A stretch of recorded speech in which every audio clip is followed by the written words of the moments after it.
who are listening in from all around the world, all over West Virginia, who are taking these matters that we're going to be talking about today extraordinarily seriously.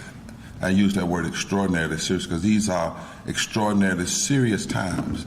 And this is an extraordinarily serious forum and press conference that we have. To all of the press that's on the line from around the country, we thank you. For press that's in the room, we thank you for being here today, because today you're going to be hearing from people from West Virginia. West Virginia. Before we start, I want to welcome our co-chair, Reverend Dr. Liz Theoharis, to also come and take a seat up here with us. There's Liz? Amen. Liz Theoharis.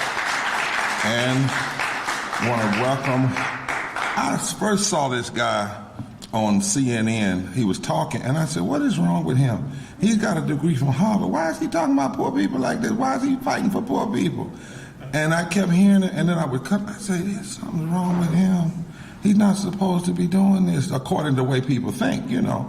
And then the more I listened, I found out he was leading one of the #1 voices in economics on the issue of poverty, and making the case that it is the lie of scarcity is a lie.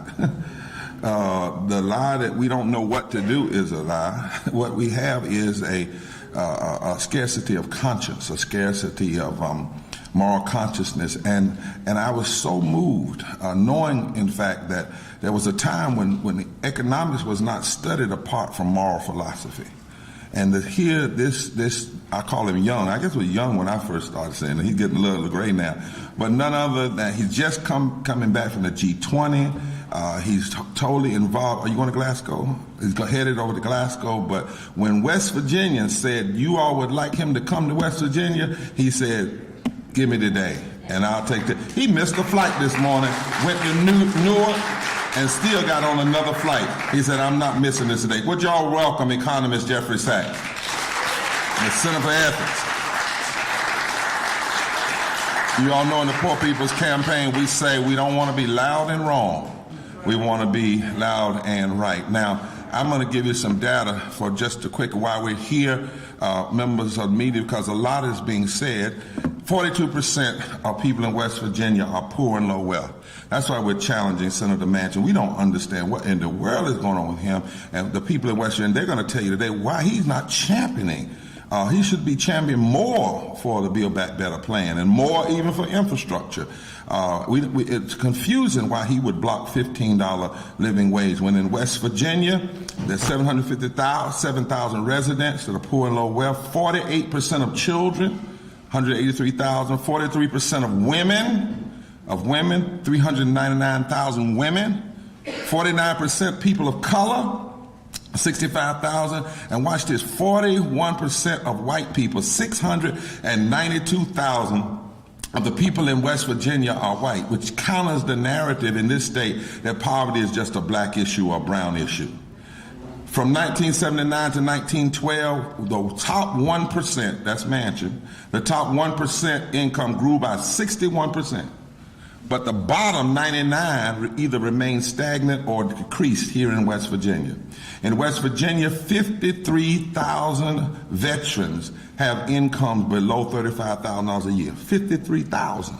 And 33% of all the veterans in West Virginia who fought for this country, they come back here and they have less than $35,000 a year.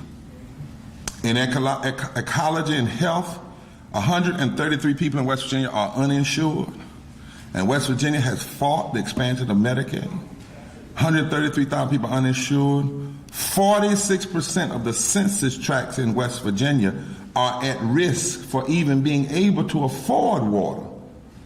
That's what we're talking about, members of the media. That's what we're talking about, nation. Why is this senator against his own people and also hurting other states?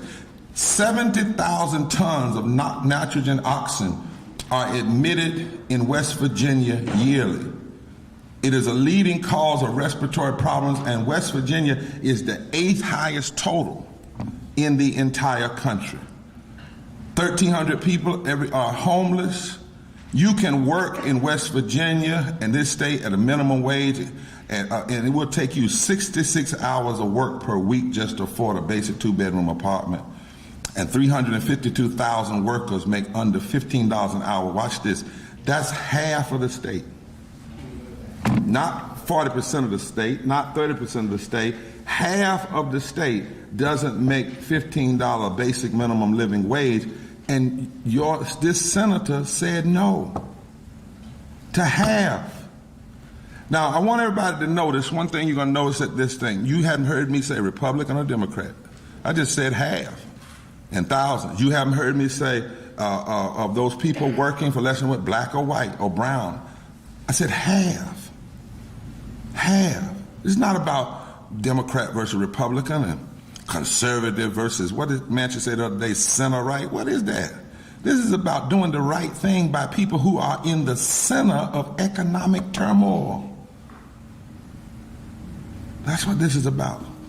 And this forum press conference today is to be in conversation with Dr. Jeffrey Sachs, and more importantly, for him to answer some questions from West Virginians, your forum, to answer some questions from you that can go out all over the nation, because, you know, I try not to use that LIE word, but there comes a time you just got to call it what it is. There's a lot of lying been going on. And I don't have anything against your senator from a personal standpoint, but I have a lot of problems, as with you, with his public policy, because he goes to West Virginia and he tells the other leaders there he can't do these things because you all don't want it.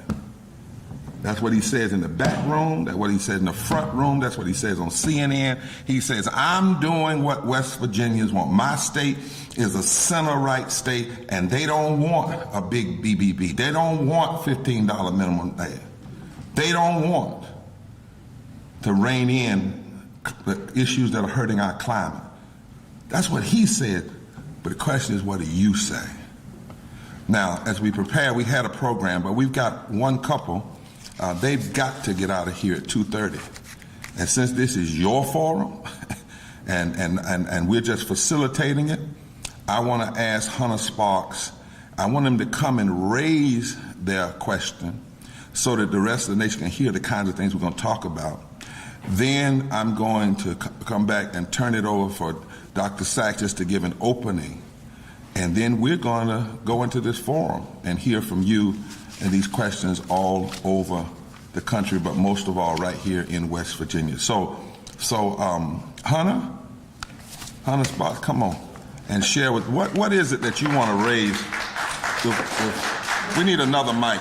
I need one that's sprayed, and you know how we have to do. Should they do it from the audience? No, I want them to come up here where they can see. Oh, yeah, camera? No, lead us here. Give her that. Okay. That's right. All right. Thank you. Appreciate you. You can. Thank you all for allowing me to speak and allowing me the time. I have to pick up my daughter from school at 2:30. My name. How long have you been in West Virginia, by the way? My whole life. I was born here in Charleston. You were born here in Charleston, and what's say the name of the county? Kanawha. That was the original people here, right? The Kanawha people. So you born here, you raised here. You got West Virginia in your blood. You West Virginia born, West Virginia bred. When you die, you're going to be West Virginia dead. That's how it goes? Okay, all right. Talk to us. I want y'all to know that's West Virginia. Yeah, I wanted to say, so basically thank you to Poor People's Campaign. Yeah, you can do that. For allowing me the space to be here and speak to my experiences, and thanks for being here to speak with us and share your wisdom with us. So my name's Hunter Starks. I'm a single parent to an incredible daughter. Her name's PK. She's 4. When my daughter was born, I was in a better place than a lot of my peers. I had a really, really good job. In my opinion, since when I graduated from college, I worked for the state. I made enough money to get by, and I thought I was doing really great.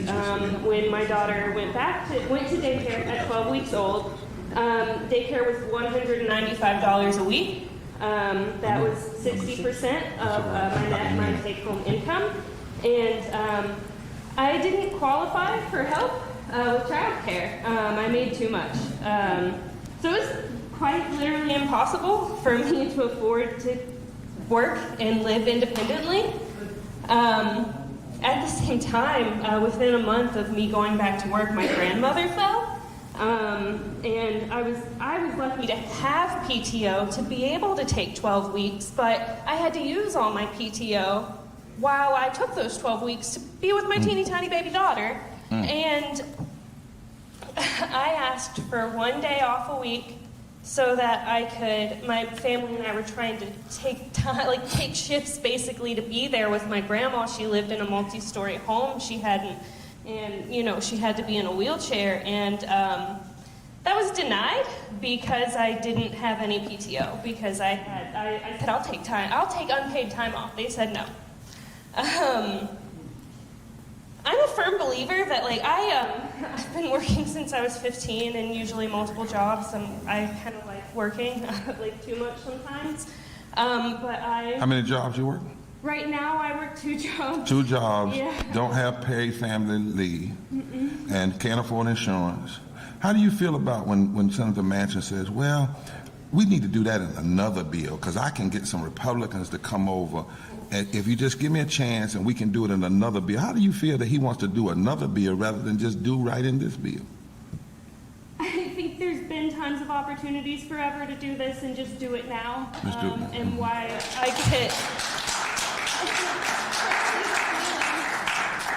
get mad. Get mad. This is your forum. This is time to tell it.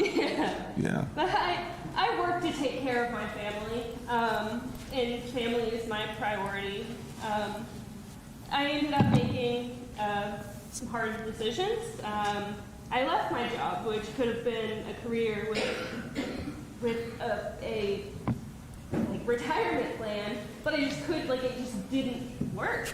As a single parent, I left that job. So public policy forced you to leave your job. Yeah. Not you didn't. It was the bad public policy made you make a choice to leave a job that could have been a career job, because Manchin and the other senators aren't doing the things they need to do to make sure you could at least have leave I couldn't and insurance. I got you. Mm-hmm. Yeah, I've lived in poverty ever since, and if I'm totally honest, I've struggled some in college, but I've never lived in poverty like I have as a single parent. I didn't grow up in poverty. Well, now that's an important point, because people need to understand what these policies are doing. You didn't grow up in poverty. No. You were working. You didn't. All you want. You never said, I don't want to work. You want to work. You just said, I need the paid leave, I need the insurance, those kind of things. And now, because of policy, you are in what you didn't even grow up in. So you kind of, normally they say if you grow up poor, you're going to end up poor. So you're the opposite in West Virginia. Yeah, I had to get a special permit to be able to work at 15 because I wanted to, because I, needed money. And aside from that, in the past 4 years, I've become acquainted to the sort of sit and wait for tax season reality of being poor.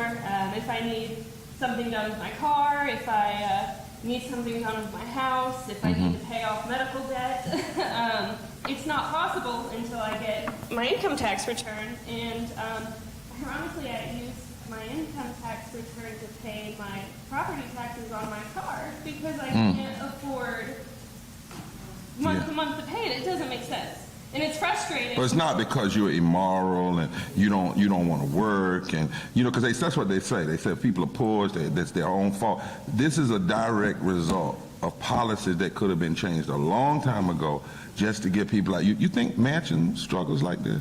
No. You didn't? No, he certainly doesn't. Does he represent you when he says that he doesn't want these things? He's supposed to. But does he? In his positions, in his policies? I don't think he does, and I think he's way too comfortable not representing us. Okay. Comfortable not representing the people that are supposed to be represented. Let's have a few more comments, and then I know you got to go, and we're gonna get some other people in. But I wanted folk to hear this all over the country. Go ahead. Yeah, I'm gonna come. Basically, I think it's like really frustrating and sometimes frankly scary that I have to wait for that money every year with my income tax return, and that's money that rightfully belongs to my family. As members of the working poor, we work and it comes back to us. And That's right. instead of having access to an income and budget that works and allows me to save and be ready for emergencies, I just have to sit and wait for that every year. So basically there's a lot in the Build Back Better bill that would have prevented a lot of difficulty in my life and would prevent further difficulty, and that would help make things better for my family right now. And I was just hoping that this space could speak to that reality and how Build Back Better would improve Great. the lives of families like mine, and the reality that I very firmly believe that helping individual families also helps all of us as a whole and as a nation to move forward and do better and grow together. One question I want to ask you, because this is another piece we got to clear up. Your reality did not start with COVID. It got worse during COVID. It did not. In other words, the things you're talking about, you needed them before COVID. Yeah. That's why you say it could have been done a long time ago. Because there's a group that's saying, well, people got all this stuff during COVID, and now you all think you're entitled. This is not an entitlement for you. This is something that you need. All you want is the right thing to be done and basic justice so you can live and take care of your family. That's what I hear. Yeah, I think it's pretty gross to refer to just a basic, decent quality of life as an entitlement. And it's not because of COVID that COVID just highlighted problems that are already here. Right. Yeah. I think it's people think they got a sense of entitlement when they have millions and millions in voting power, and they think they're entitled to get up every morning and block other people from the kind of public policy that's needed. I think that's a gross form of entitlement. Yeah. Well, I know your pronouns are they and them, and we certainly thank you for you coming and family. I know you've got to leave, so check out the live stream so you can hear Dr. Sachs' response to some of your points. But we wanted people to see where we're going. This is serious business, a serious forum. Mr. Manchin, you need to hear from your people. And by the way, thank you. Give her a hand. Give her a big hand. Y'all fired up? There's nothing wrong with being upset about this. You should be upset about what's going on. We're not. Old folks used to say, I'm not going to scratch when I'm not itching, and I'm not going to smile when nothing's funny. And nothing's funny about this. This is hurting in people's lives. And when people go and undergird somebody like Manchin, you become an accessory to the crime. When you tell him it's all right and it's fine, and you pat him on the back, you become an accessory to these people's lives' destruction. We already know that people die from poverty, and one day we're going to do a measurement of that right here in West Virginia. Let's give it up for the tri-chairs of the West Virginia Poor People's Campaign. Where are they? I see two of them. Any more? We got a third? There's two right now. So we thank God for them. How many? You got some numbers for me? You got some numbers for me, Eric? Rob, I need some numbers of how many folk are online, and I need a letter I'm going to read, and then I'm going to turn this over to Dr. Sachs. Rob, give me that. Robin, give me some estimates across the country. What are you talking about? Give me some estimates. Hurry up. Give me in 3 minutes. Have me some estimates. 3 minutes. You and Rob get together. This is a letter for members of the media, and I'm going to have read toward the end by by the people here, but I wanted to just give you a line in it. Those of you that are online, the media, the people from West Virginia are sending a letter directly to President Biden, because for months they've been asking for meetings with Manchin. He always says, well, I'm busy today, but check back later. But their deeper concern is we've been asking the handlers of the president they've been asking, meet with us. You've met with Manchin, you've met with the lobbyists, you've met with bring some people from West Virginia who are poor and low wealth and other states, Mr. President, and meet with them in the White House of every race, creed, and color. Hear from them. And so this letter is going to be released today, and West Virginians are going to be signing on to it. It says, we have asked, it says we have asked Senator Joe Manchin to meet with us. We've called, petitioned, stood outside of his office in West Virginia and in D.C. He refuses to meet with the very people he says he represents. He does not speak for us. Mr. President, you promised to build back better, but you need to know us in order to do it right. For months, we have watched you, Mr. President, meet with senators, lobbyists, as you work out a Build Back Better plan. After weeks and months of asking your staff to meet with us, we are now asking you directly in this open letter, why won't you sit down with us? We are the West Virginia Poor People's Campaign. We are representatives of the 700,000 people in our state that are poor and low wealth.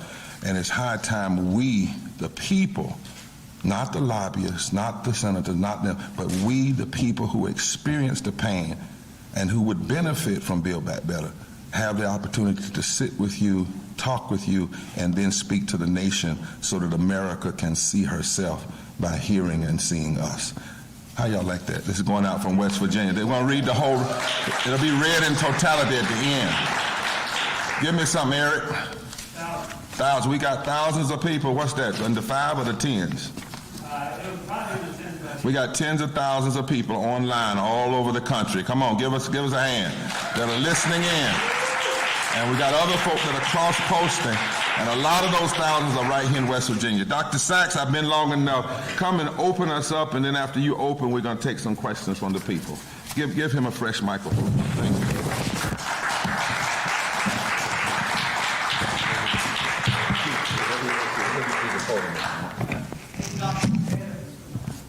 It'd be better for you behind the podium, the media podium. Okay, we'll do it for the media folks. Well, good afternoon, everybody, and thank you for welcoming me. I'm really honored to be here. I'm so excited to be part of this campaign. And I'm here because it's so weird what's going on. It's unbelievable. First of all, I travel all over the world. I see a lot of things in a lot of places. We're the only country like this struggling with these basic issues. I was in Norway last week. You think they don't have free childcare, free family leave for everybody that needs it? Of course they do. Healthcare, universal. No problem. Costs of schooling all the way through not only community college, any level, free. Because that's normal, ladies and gentlemen. They tell you, oh, you can't do that, but most of the countries like us do it. We're in a very weird time in this country. And I'm here to learn from you and to listen, because I can't figure out how West Virginia can have a senator who works overtime to stop the most basic things that the people of this state need.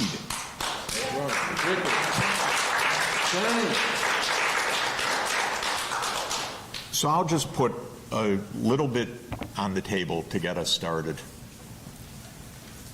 On average, we're a rich country. That's because there are a few people with so much and a lot of people that are struggling, like we just heard. We could solve all these problems without breaking a sweat.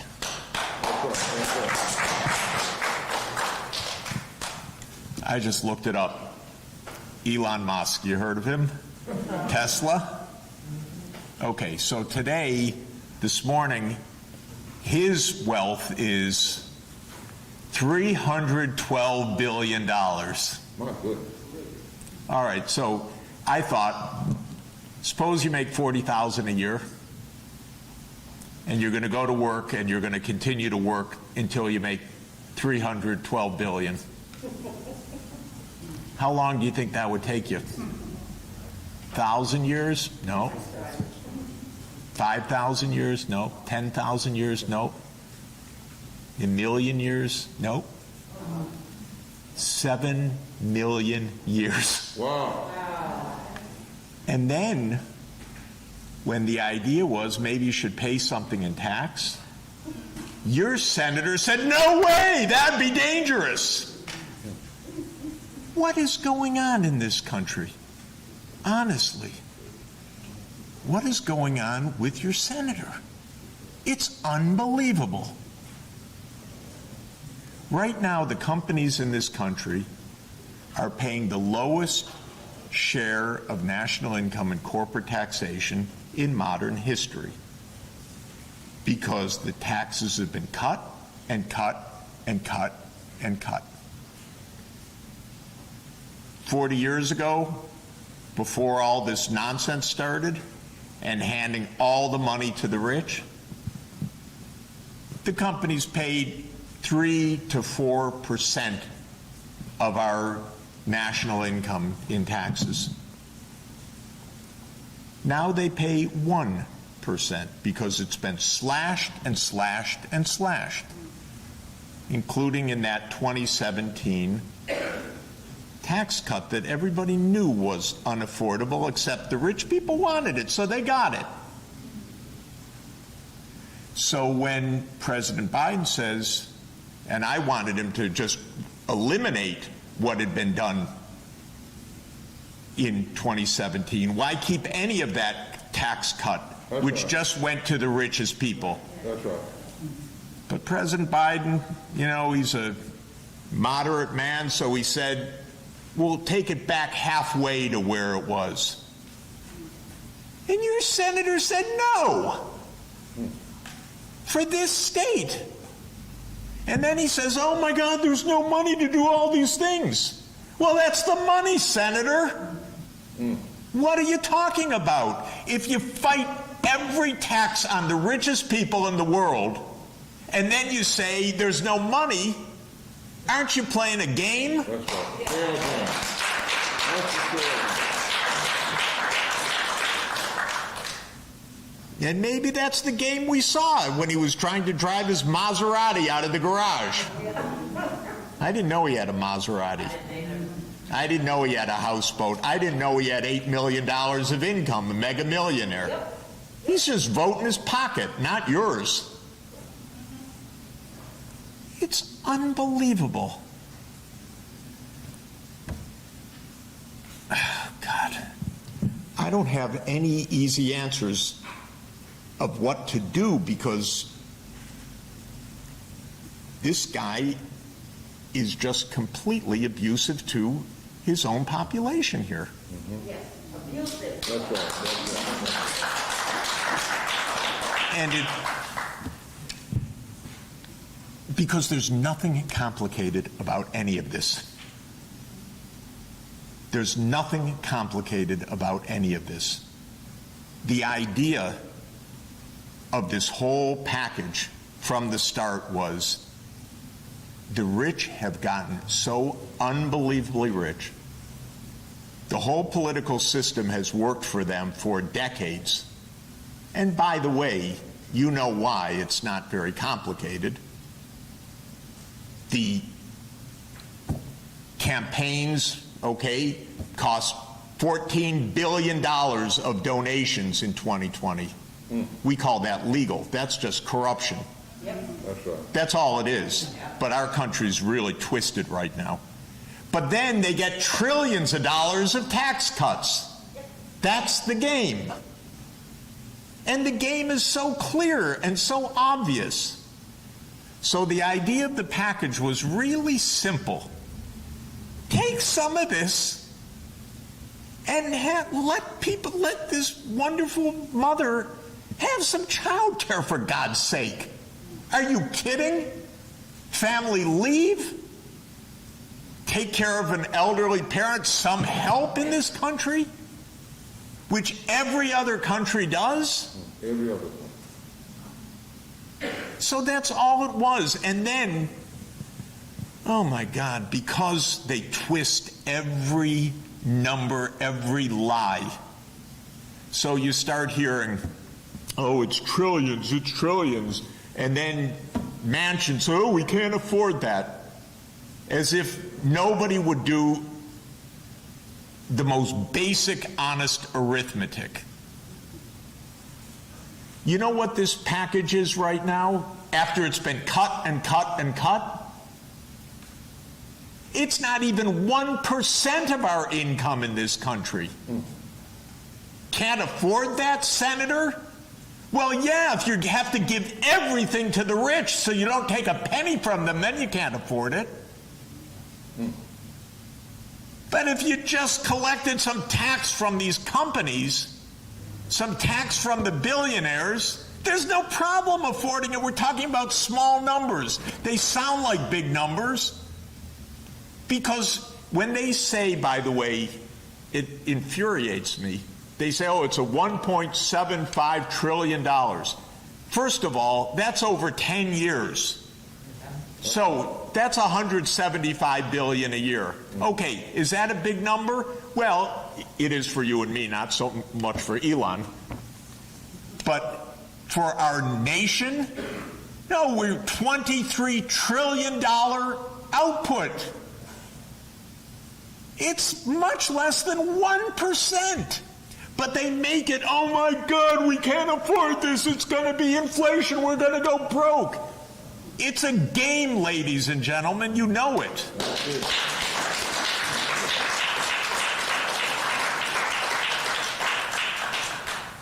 And when Manchin said this, and I am one of the most experienced macroeconomists in the world. I've been doing this for 41 years and working on this for countries all over the world. And Manchin said these completely wrong things. So I called. Happy to talk to you, Senator. No answer. So I called a friend of his. No answer. Then someone else said, I know him. Okay, I'd like to talk to him. No answer. Then I realized he won't talk to you. That's right. The voters. Because he's not confused. He knows exactly what he's doing as he gets into his Maserati and out of his Maserati and looks at his millions in his bank account. He's not representing the people of West Virginia at all. He left you behind, but unfortunately, this is our political corrupted system. That's what we're seeing. A government of the rich, by the rich, for the rich. And these numbers are tiny and so easily filled because we're talking about basic needs for basic people. We're not talking about extravagance. We're talking about people making ends meet in this country. It's it's more than a disgrace. It is just a tragedy. I've been doing this for 41 years. I don't recognize this country because it has been down, down, down for 41 years. I date it to Ronald Reagan taking over and cutting taxes. That's right. Because I watched it then, and it just continues and it continues. And the game was let the companies pay all the money to the politicians and don't say anything about it. That's our Supreme Court's game. Lewis Powell said, oh, that's just free speech. That won't hurt democracy. Just sell it to the highest bidder. So for 41 years, it's been tax breaks and tax cuts for the rich and people who have money that we couldn't even imagine you could have one person with $300 billion. The whole thing is so ridiculous and surrealistic. But they don't pay any tax on the way. That's right. And then Manchin just has the temerity to say we can't afford child care for this woman. Come on. As the president says, come on. Well, why doesn't he come here and come on? That's right.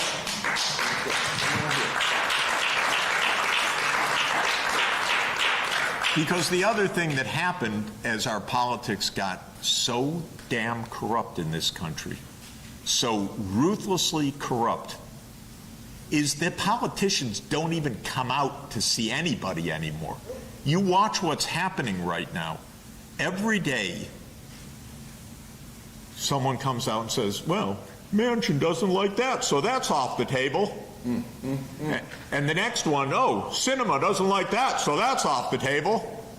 And no, we won't tax the billionaires because that one's off the table. And then prescription drug prices, no, 3 congressmen, well, that's off the table. Who the hell are these people? Yeah. That's right. What are they doing? Where are the hearings? Where are the discussions? That's right. None of it.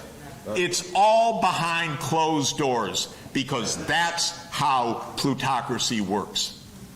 It's all behind closed doors. Every number is phony. All the press with its corporate ownership. Oh, we couldn't do this, without telling you that every other country does it and does it easily. So that's what, well, anyway, we're here with a great leader and a great community and great fighters. So I'm just here to share a couple facts with you. You're on 1,000% the right track. And I just wanted to come here because I can't stand what's happening to you people by your senator.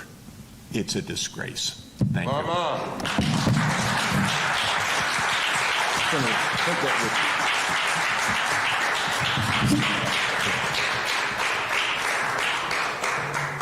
You know, sometimes there's a scripture in the Bible, and Liz and I often talk about it. Amos says raw truth. People don't like just raw truth.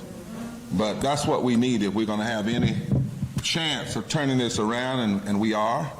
We're going to have raw truth. We're going to have a commitment to mass mobilization. We want y'all to know that's why on Monday we're going back to D.C. and then beyond all of this, June 18th, 2022, the largest, most consequential gathering of poor and low-wealth people, economists and religious advocates and others are going to gather. And I think we're going to get some friends around the world to maybe gather. Dr. Sachs and Liz and I will be talking about that, to do something also. So it's a worldwide poor people's, mass poor people's low-wage workers assembly and moral march on D.C. What y'all think about that? Now, and it's not going to be a day, it's going to be a declaration that we're not taking it anymore. It's got to come from behind these closed doors, and we're going to use every nonviolent method and the 40% of the voting population that we now represent. We can no longer vote based on personality. We have to come together and vote on an agenda. One of us may not be that consequential, but if we vote as a group, as a people with an agenda, that's when one of the ways transformation can come. Now, I did not do a big introduction of Jeffrey Sachs because it's how I'm trained in church. They taught me when I was coming up in the church that folk that want an introduction most times don't deserve it. And folk that deserve one doesn't. So now, members that may not know in media, Jeffrey Sachs is a world-renowned professor. He's a senior UN advisor. You need to know that. He's been at Columbia University, finished at Harvard. He leads an academy and economic advisory team at the Vatican. And I say those things to say it now. This is not some, you know, when people like a Jeffrey Sachs gets upset, it's something really to get upset about. And I'm not suggesting that when we get upset, but he gets upset because he knows the numbers. We upset, we know the pain. We don't even know all the stuff behind the scenes. He does. And he knows when they're lying. He's sitting right there saying, that's a lie. That's a lie. And that's why movements need people like Jeffrey Sachs, and Jeffrey Sachs needs movements like us. And we put all of that together. And there's a whole lot more of him around here. And so at this time, we still got thousands of people on. We have Steve that's actually doing a blow-by-blow, pushing it out. Where's our other media sister? Where is she? Where's Liz with you? Where's your Lauren? Where's Lauren? She's over there working. Yolanda's working. Give them a hand. They're pushing this out all over the country. I do want you all to text that out and push it out. That Sachs just referred to what's going on as abusive. We got to use that kind of language. This is economically and politically abusive. And Dr. Sachs, the first thing while you're sitting there, I want to ask you to respond to the First Lady that they said, I'm going to paraphrase, then Liz is going to introduce. Each person is going to raise something and ask something, and then if you could respond to it. Now, Starks, was it Starks? Right. She said that how let's go to it this way, paid leave and child care. What is the real cost of not doing it. You know, your colleague Joseph Stiglitz says sometimes we ask the question, well, what does it cost to do it? I want to get away from whether it's would cost $1 trillion or cost what is the real damage that is done to society, the economic damage that's done to society when a society says, I'm not going to provide basic child care and I'm not going to provide basic paid leave. What, from a macro sense, what really happens to us? Well, it's macro cruelty, as you just heard. We all saw the emotion, the pain, the horrible choices that this wonderful woman has faced. Keep a job or not, tend to her daughter or not. It's unbelievable to be pushed into that circumstance. The cruelty of it is phenomenal.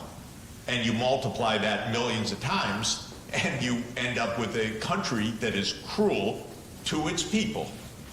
And the point about this is every other developed country figured this out a long time ago.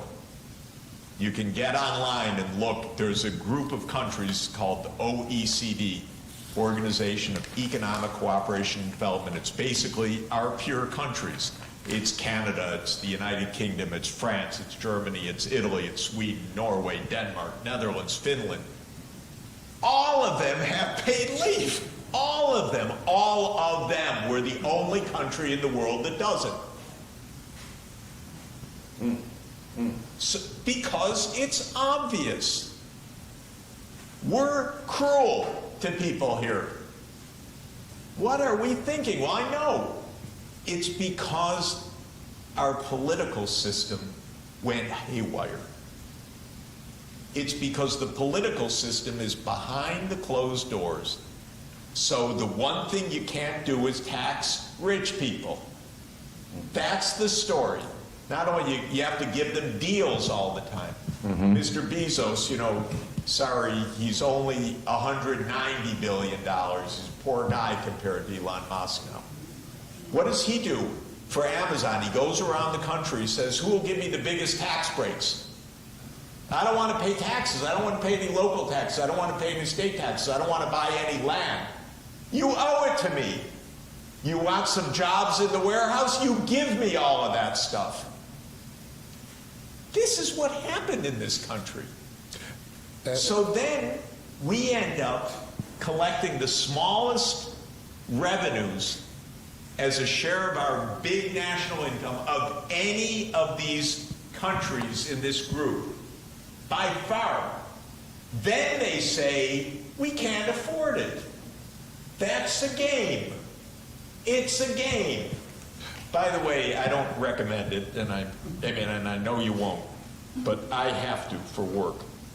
I have to read. I don't know. This is a strange crowd that we do a lot of stuff. People I have to respect. read something called the Wall Street Journal. Oh, well, we do.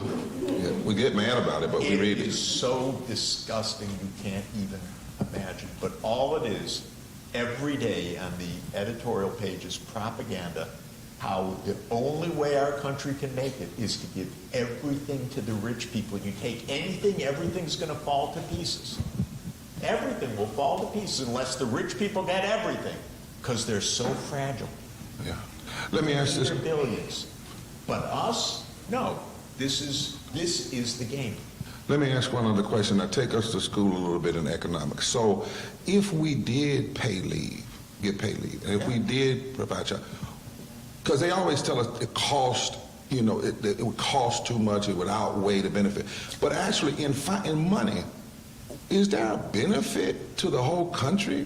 I mean, not only in terms of just treating people right, but somewhere we found out that a moral budget is also an economically sound budget. It is economically insane not to invest in your people. Talk a little bit about what would happen if we had made that investment. God forbid people would be healthier. Okay. People would be happier. People would live longer. Do you know the life expectancy in the United States now ranks somewhere around 40th in the world? Because we're letting people die. Poor people.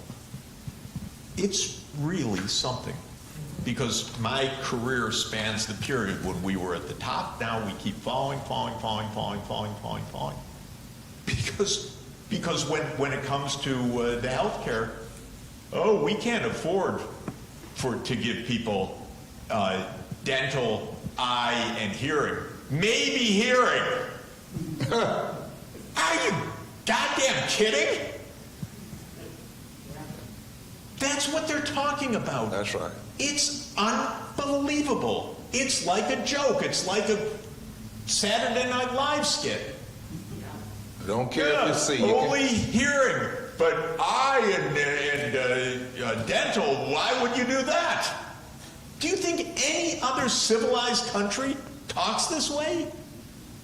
What happened is we got taken over by the richest people. And Manchin, he's a multimillionaire. It's not even what the campaign donors do to him. He's it. He's just it. The Congress is filled with these millionaires. They don't even need the influence, although they also have it outside. They just vote their book. And then, by the way, which is completely weird, they regulate the companies they own. You think you get a lot of good regulation that way, don't you? That's happening all through the Congress. Because he heads like the energy, and then he's in energy. So Liz, let's. And you can't. I had to look it up. There's no rule about this. Are we? What happened to us? Are we idiots in this country? Yes. We're not, by the way. We see it. Everyone sees it, but it still happens. Right. It's unbelievable. And some of it, as we go to Liz, some of it, y'all, is we're not idiots. There are idiots, and that's right. They make us feel like it. What I'm saying is, we've got to decide. Even there are folk, as you say, inside of the Congress that ought to be saying, "Hell no," but they've decided I got to give a little bit. I got, like you said, not a hearing or nothing. And I'm not even talking about the people who are necessarily our open adversaries. I'm talking about oftentimes you castigate, now they're trying to blame Congressman Jayapal for everything and the Progressive Caucus. I read an article just the other day, because of them the country's going in, and that's when Manchin came out. That's foolishness, but that is why what you're hearing today is what should embolden and intensify our agitation about this movement. Now, we got another question we want to raise. Yep. So we want to hear from a couple more folks here from West Virginia to bring more of that experience into this conversation and be able to have Professor Sachs respond. So the next person to speak is Deidra Switzer, who can bring your experience around education and around other pieces of this Build Back Better plan that would impact your life and other people's lives here in West Virginia. Thanks so much for being with us. Come on, say forward together. Forward together. Not one step back. One step back. Hey, Deidra, Okay, just thank like you feel it in your heart. Okay, well, first, thank you to the Poor People's Campaign for having me. I am Deidra Keys. I work in Charleston. I am a college-level instructor, and I work with Young WV, which is an organization that really centers empowering young people to engage civically and making sure that their voices are heard. I'd say that I'm really fortunate to work with a diverse group of students, and these students not only exist here locally, but also exist all over the state. One thing that we hear constantly is that the burden and the increasing financial burden of school is really challenging not only for students, but their families.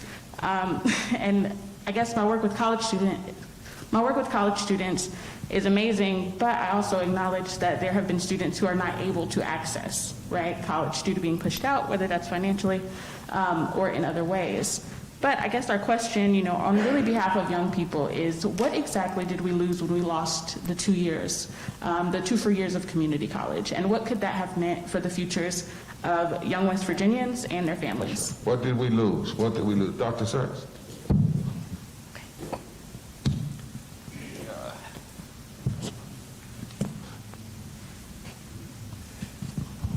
And let me say something for you, Professor. Sure. I want some of us to see the disgust that Dr. Sachs has brought. because that's another thing we're going to have to start doing more of, is I think too often when they take stuff, we've been too nice to accept the country. Now, I'm not saying we got to be violent, tear up stuff, but surely we have to have some wailing and some crying out and some speaking from our gut, because they made too many people think, I got to beg you and ask you for this, and when the reality is, it's ours. So this is disgusting. This is ugly. This is mean. You take 2 years. Talk to Deidra, because she's one of our organizers. Thank you so much for what you're doing. And, you know, this is one of these parts of this legislation that just bizarrely one day got thrown away because of some inside something. We're the only wealthy country that put $1.6 trillion of debt on the backs of our young people. And what happens, it's so obviously messed up. So many young people try to go to college and do 1 year, and then the debt comes, and then they have to work, and then they don't finish, and then they're buried in debt and without the college degree. And this happened to a whole generation as we were watching. Again, you can't find this in Canada. You can't find this any other place. This is us. It's mean. It's really mean. So the answer is, in all these other countries, somehow they're able to find a way to have people go to college or all sorts of specialized skills schools, vocational and others, and not end up with massive debt. But not us, because that's money, and that's a business. And the business is also going after these kids for the rest of their lives, trying to collect this debt. So somehow, you know, there was a very good idea in here. 2 years free community college. Hey, why not? I would say same should be for 4 years. If you can make it, go for it. So they started 2 years. And then one day it dropped. Because Mr. Manchin said you can't afford it. Because he was so busy cutting the taxes of the rich that suddenly you couldn't afford it. Now, West Virginia really needs it, actually. This state has just about the lowest bachelor's degree graduates in the country as a share of the population. This state needs a lot of investment in education. It's crucial, especially for the kind of economy that's taking shape. Because the kind of economy that's taking shape more and more needs training, needs skills. This is the basic point of what's happened for decades, by the way. The jobs have been replaced by machines. This is how the economy goes. And if you don't share the skills and the training and the incomes, you end up with more and more poor people who can't make it. It's obvious. This has been this way for a long time. And so we need an education program. How can it be that your senator isn't the lead voice in the nation saying, my state demands that this remain in? What is the matter with this man? We've already determined that. Corrupted by money. Pure and simple. But his job is to get education to this state. It's, by the way, the #1 investment that any place needs in the whole world right now. I give that speech every day to every part of the world. You want to make a good investment? Invest in education. It's the only thing you can invest in right now to be sure that it's going to have a high return. Because the one thing you have is you have your mind, you have your skills, you have your ability to do different things because you have training. And if you don't, oh my God, what's going to happen as more and more jobs get robotized and machine systems and all the rest? It'll just be a growing part of our society suffering. And you think, well, it is going to end because this campaign's going to end this trend that we're on. But we've been on this trend for a long time. And then one day, behind closed doors, this comes out because, quote, we can't afford it. It's like you said, Reverend, we can't afford not to do this. How are we going to be a country if people aren't educated in the 21st century? What are they? I know what they're thinking. We don't care. People are disposable. It's our wealth that matters. That's what they think. These mega millionaires and billionaires, honestly, they think people are disposable. They don't care, period. Your senator doesn't care. Because if he cared, he would have figured this out, or he would have listened to somebody trying to advise him on something. He would have checked the numbers. He doesn't care. It's a game. And he's gotten away with the game for a long time. They all have. They've gotten away with this game for decades. That's right. By the way, I have to say, I'm going to say something politically incorrect. That's all right. Again and again.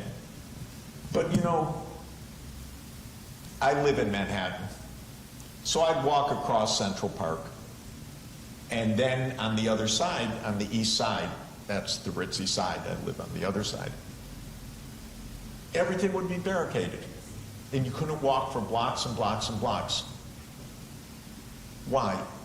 Oh, the president's here. That's Obama. So he drops into New York. Did he go to Harlem? Did he go to the Bronx? Did he go to Queens? Where'd he go? Went to the Upper East Side because he was collecting campaign contributions. Not even announced. I just knew because the barricades were there, because they closed down several blocks of the city to move a president. How weird. That's a guy I liked. But our system is so twisted with money.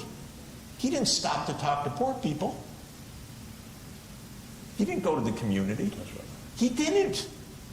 He went to a rich person's place to collect campaign funding and then left for Washington, probably never announced. I only knew because I stumbled on the barricades. But that's what's happening all over the place. That is the point, Dr. Sachs. I'll tell you, can I tell you another story? Yes, sir. Okay. I'll tell you another story. I like Dr. Sachs. He's like a Baptist preacher down south, Pentecostal. As the Spirit goes, he goes. There are maybe more than two, but there are at least two Jeffrey Sachses in New York. One of them is really rich. That's not me. All right? So I got a call from a congressman a couple weeks ago. This congressman so-and-so. It's not so unusual. I talked to congressmen. And I thought, oh, he wanted to call to talk about the bill. Because I know something. Well, I started. Something wasn't right.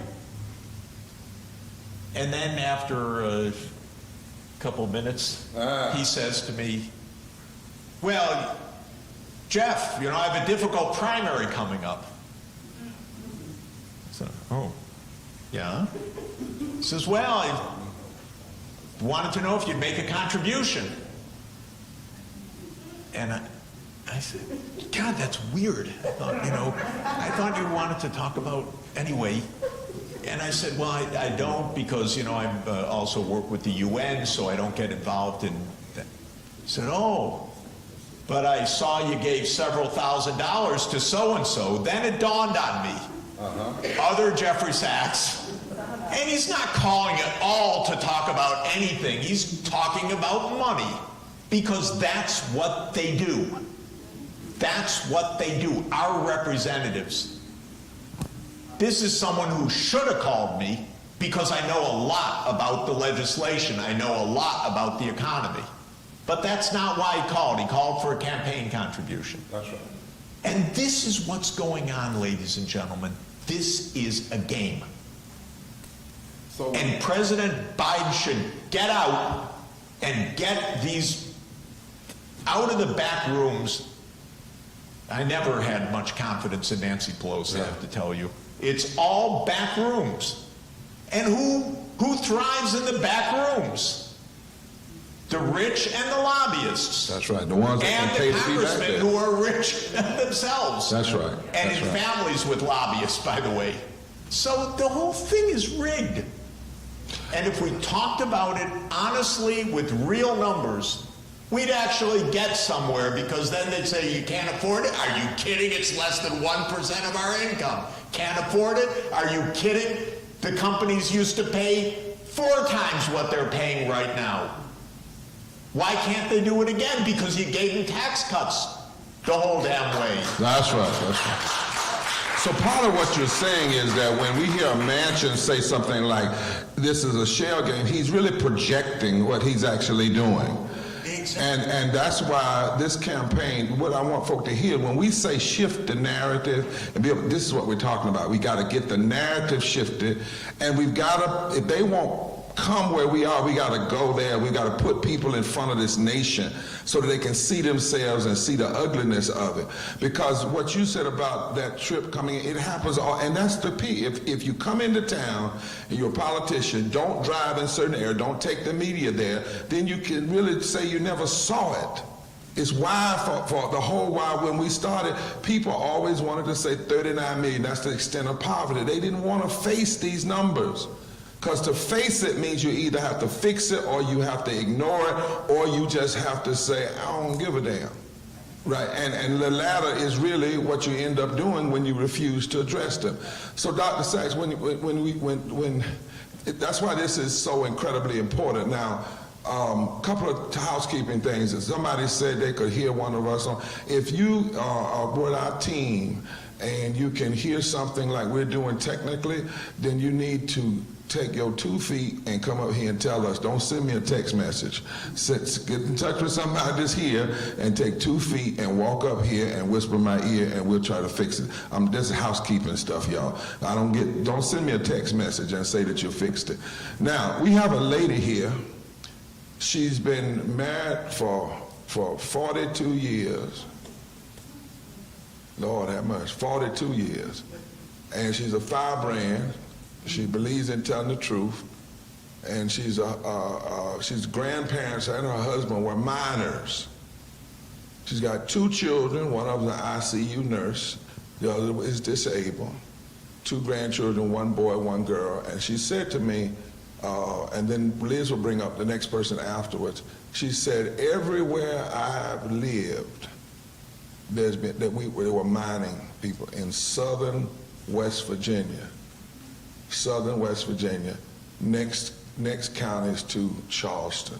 So I want somebody to give her a clean mic, so she can come. You all know her. Come right on up there. So, and the only reason we're asking people to come over here is because of the filming. But Pam Garrison, would y'all give it up for Pam?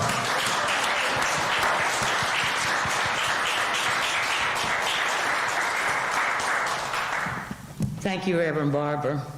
Thank you, Mr. Sachs, for coming the invitation, for taking up the invitation to come and speak with us. My heart is broken listening to all this about my state. This is my people. That is why we've invited Mr. Sachs, Reverend Barber, and Reverend Liz to join us, to join you. This is immoral, people. This is not right. I verify what you say. 40 years I've been fighting for a minimum wage raise, and I hear the same thing every time. Oh, the country will go disaster if you get a minimum wage raise. The deficit will be so high we can't afford you to make a living wage. You got to keep struggling and straggling. Ever since our mines went down in the 80s, we have gotten sicker, we have gotten poorer. My country has went down. And I want to say, corporations are not people too. We are the people. That's right. Citizens United just gave them a legal avenue to put it to us, to stomp us in the ground legally. It needs changed. We need the people to take back our government. We need the people represented there, not the corporations.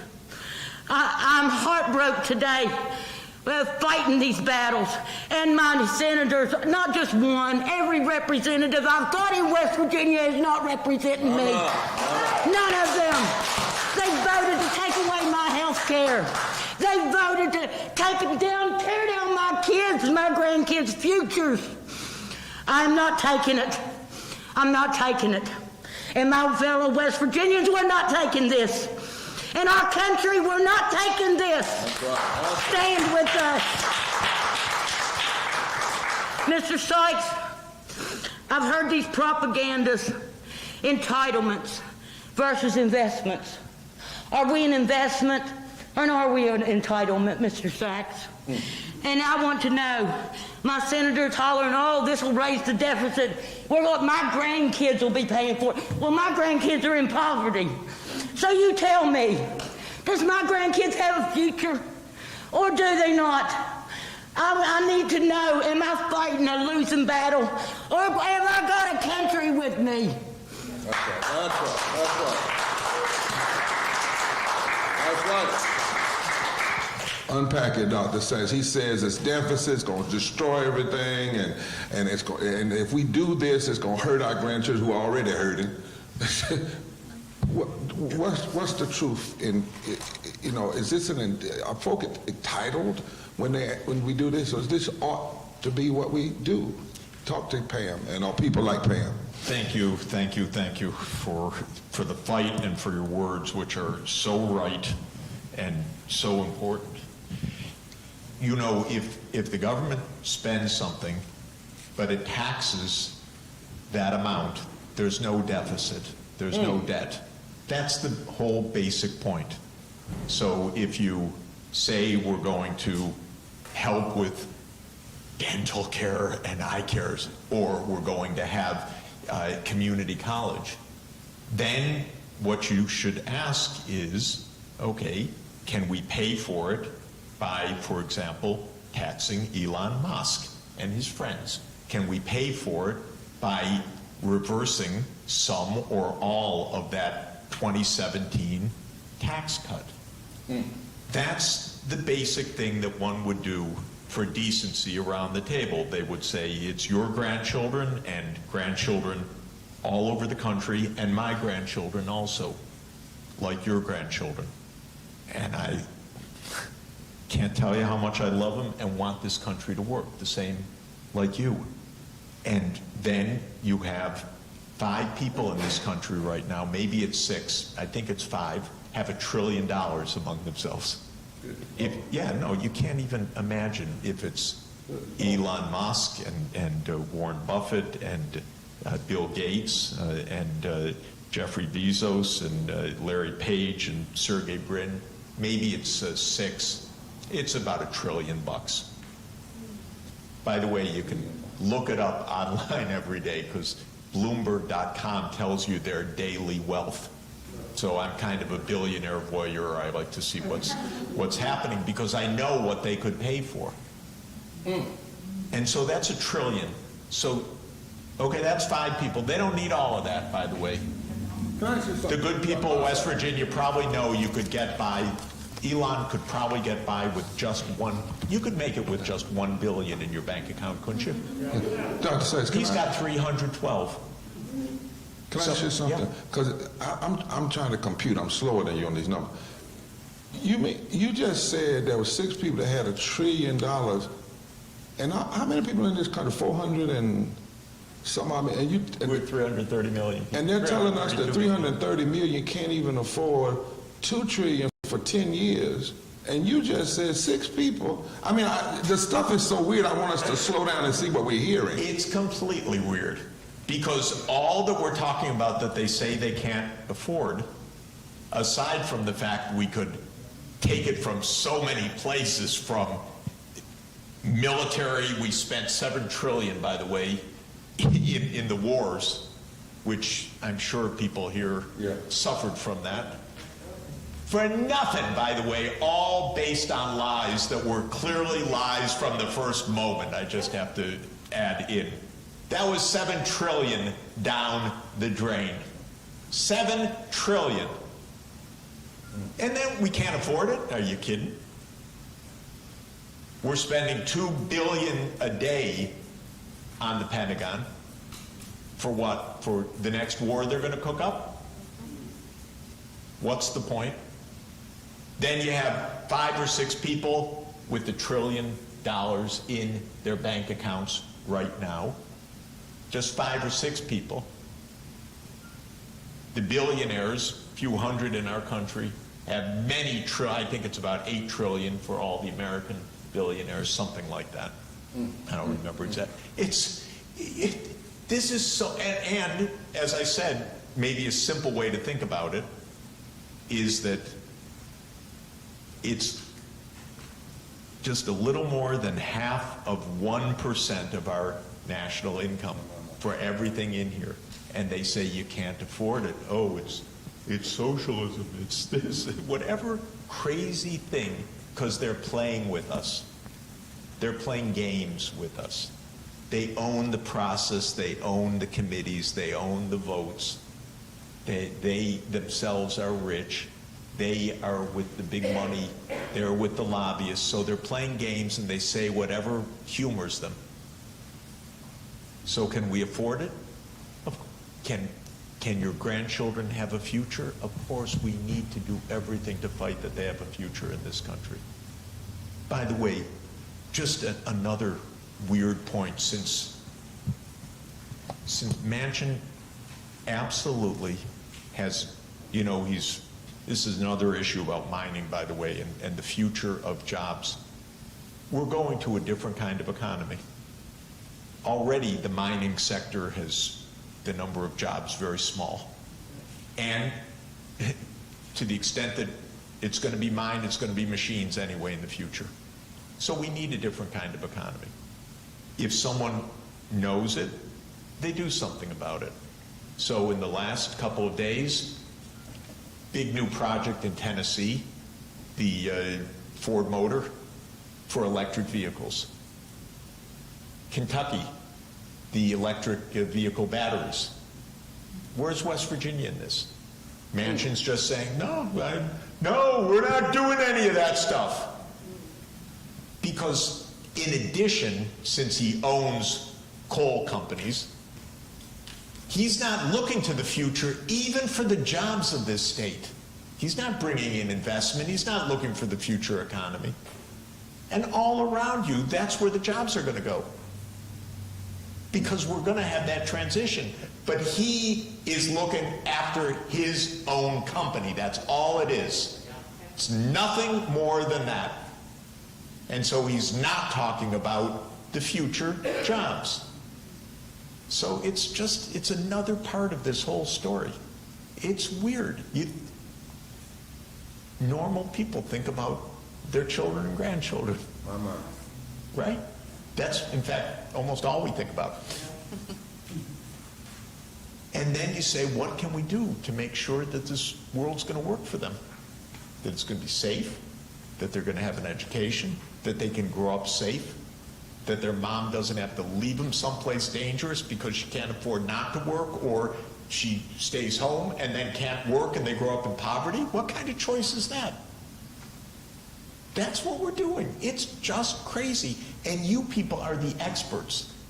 You know what this is really like. You're the experts, not me. I know the numbers. You know the reality. The reality, yeah. And the Congress doesn't care. That's the problem. And we have to make them care, and we have to, and you've got beautiful voices to do that. Professor Sachs, I have a follow-up question to what you were just responding to Pam. You said that, you know, the way to avoid spending into a deficit is by taxation of those that really can afford.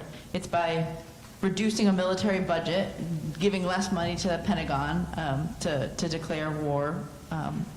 And by the way, you could cut drug prices because the government spends a lot on that.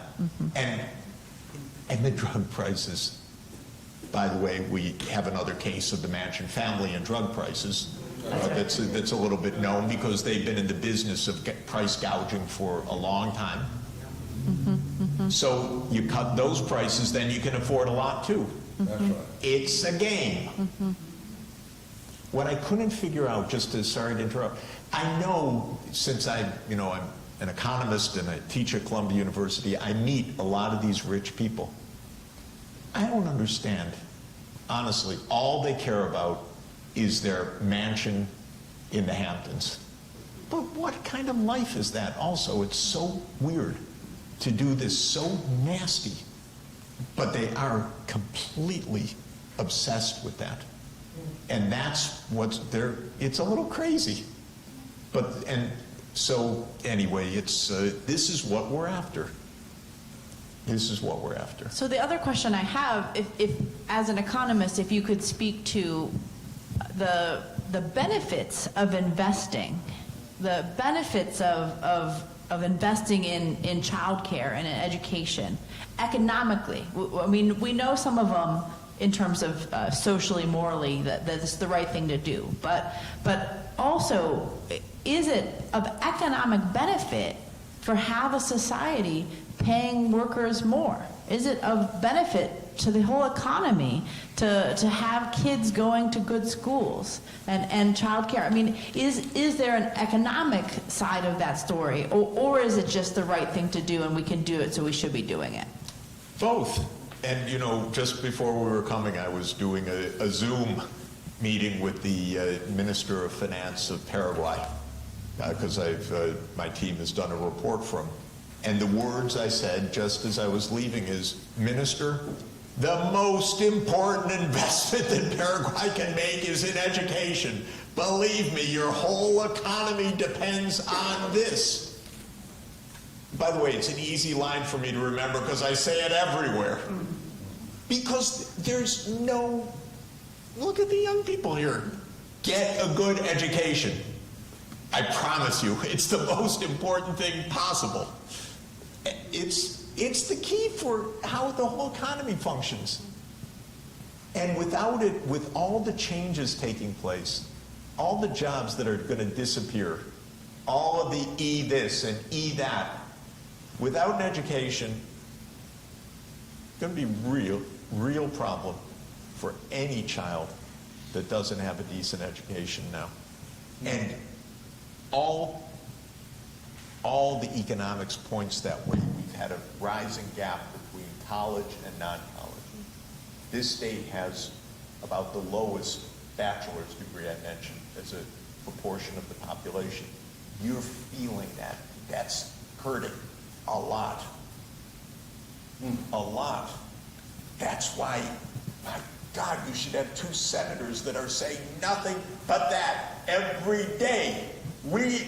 Mr. President, we must get education to West Virginia and build up the universities here. You have universities across the state that can play a wonderful role and expand the enrollment, expand the training. Boy, then you'll see not only decency, well-being, a future, but economic returns. Companies coming in saying, okay, we'll build the next advanced technology here.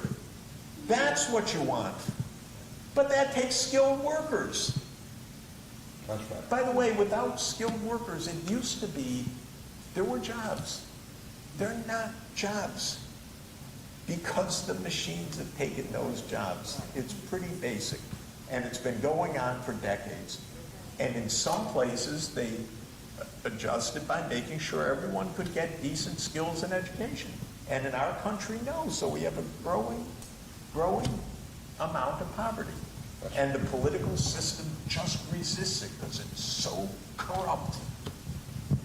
So it makes sense economically. We're gonna produce numbers. For those of you, one of the numbers is something like $300 and some plus billion would be added to the economy if you raise the minimum wage.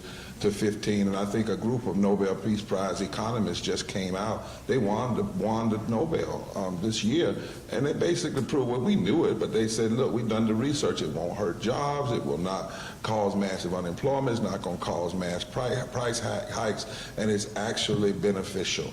And so again, you know, to invest in your people, you know, now I'm from the deep country, Dr. Sachs, and, you know, my grandmother wasn't an economist, but she said if you want to make a biddy into a chicken, you got to feed it. If you want to make a pig into a hog, you got to feed it. If you want to make a kitty into a cat, you got to feed it. It's the same thing with people. It's the same thing with an economy, you know. And you know what you know it must be true, because they want to be fed all the time. Problem is they're overfed, and they don't want to let anybody else benefit off of it. You got another person wants to come. Yeah, I think we got, the next person I got is Mr. Ricardo Martin.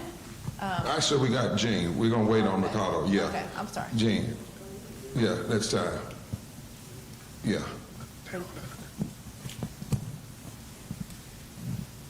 Thank you, everyone, for being here. Thank you, Dr. Barber. Okay. Well, the team will get it. Don't worry. They got Okay. it. That's what they do. They'll get it. They're masters at fixing stuff. The twist, the plastic ties you go in and hook them a jig, that's the kind of stuff you need to keep it up there. Thank you. This is really exciting. This is interesting.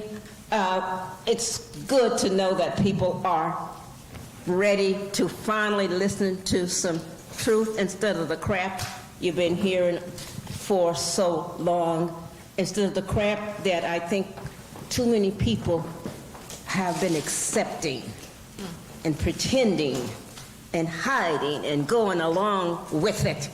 I'm a West Virginian, and you are too, and I don't appreciate it one bit. You going along with crap, and you know it.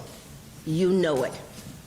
Anyway, I didn't come up here to do that. I came up here to talk about the infrastructure.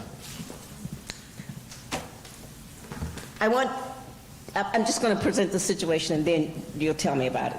Okay? Thank you. That infrastructure bill is going to put billions of dollars into the roads, water, infrastructure, solar panels, wind farms, batteries, electric vehicles, and more. How would this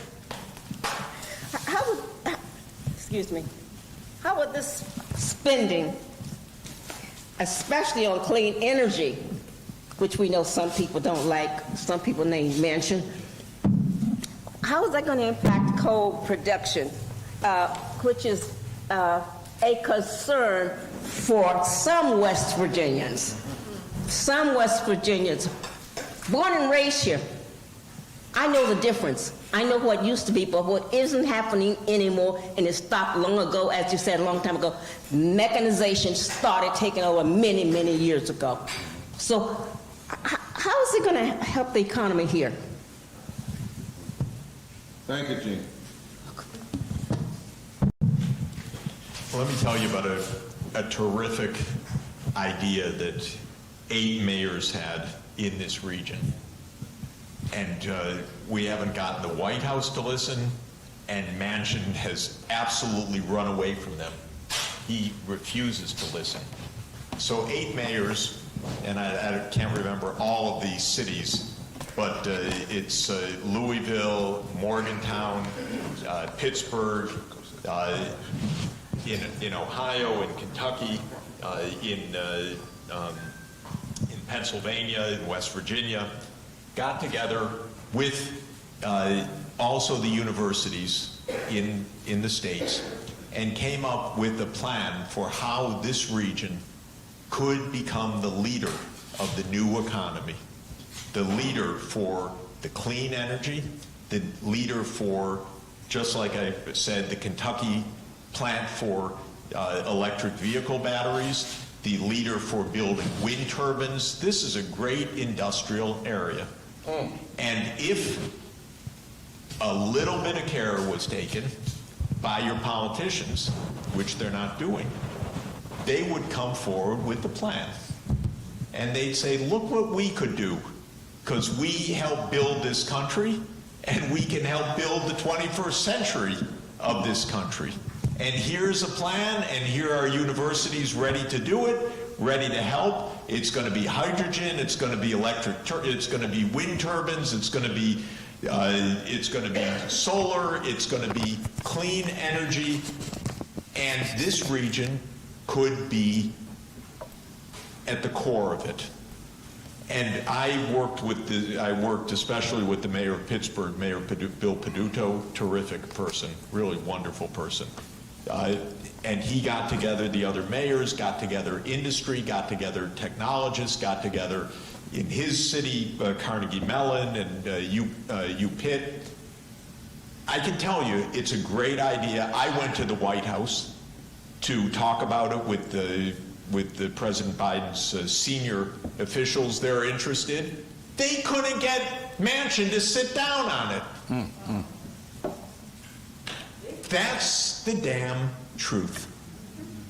He's not putting forward anything. He's just in the business of saying no.